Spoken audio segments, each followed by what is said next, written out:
Assalamualaikum warahmatullahi wabarakatuh.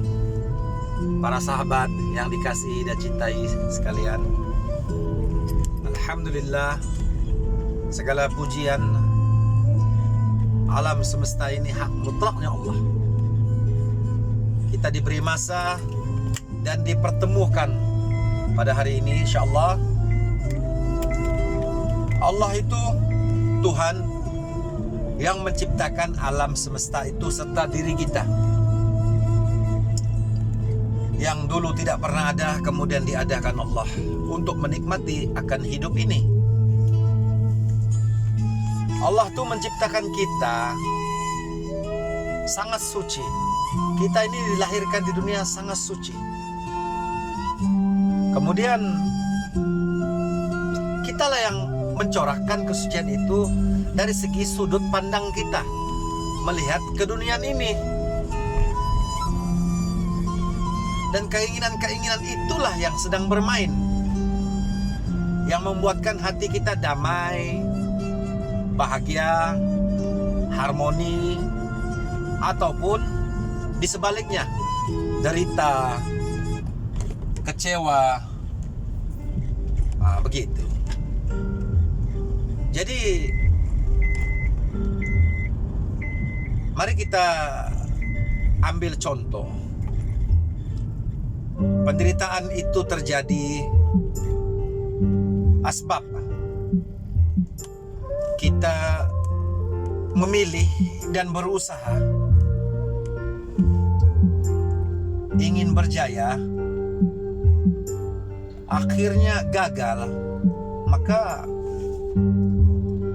kalau kita tidak redha dengan ketetapan Allah, akan timbul rasa sedih itu, kecewa, iri hati, dengki,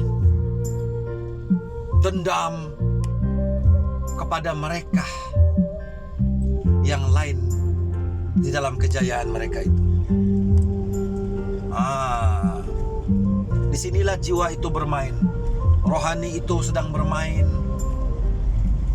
menunjukkan kita ini akan menjadi derita asbab menolak ketetapan, ketentuan di dalam kehendaknya Allah itu. Siapa yang di dalam dunia ini mau gagal? Maha suci Allah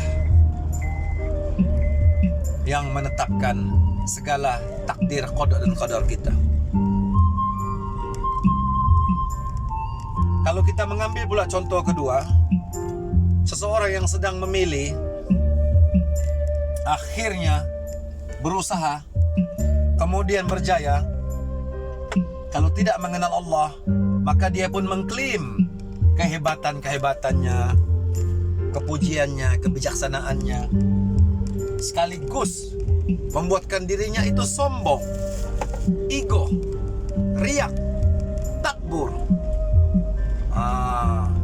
Inginkan pujian, sedangkan Allah mengklaim dalam Al-Quran, Alhamdulillahirabbil alamin, ayat kedua, segala kepujian hanyalah milikku yang maha menciptakan sesuatu itu. Kalau kita berbuat demikian, percayalah sahabat, kita akan tidak pernah merasai kebahagiaan. Sombong itu bukannya bahagia, ego itu bukannya bahagia, riak, takbur itu bukannya membahagiakan rohani kita, malahan membuatkan rohani kita ini bergelora, terumbang-ambing akan semua itu. Karena kita bersaing nih dengan sekeliling. Sekeliling inilah juga yang akan menjawab segala persoalan apa yang bermain di dalam jiwa Anda itu sendiri. Kemudian jiwa itulah yang akan berbolak-balik, menerima ataupun tidak. Begitu. Jadi di masa dan peluang yang Allah pinjamkan ini, masa umur, marilah kita, saya sendiri mengajak kita selalu berbahagia, senyum, harmoni, berkasih sayang sesama kita. Karena hidup masa ini hanya pinjaman, sahabat. Masa ini hanya pinjaman. Marilah kita nikmati hidup ini di dalam kebahagiaan, di dalam kasih sayang sesama, di dalam tempat kita ditakdirkan Allah Subhanahu wa Ta'ala. Begitu. Jadi jangan tinggal sholat, karena sholat itulah kunci kebahagiaan kita sebenarnya. InsyaAllah kita akan bertemu di lain masa dan ketika. Assalamualaikum warahmatullahi wabarakatuh.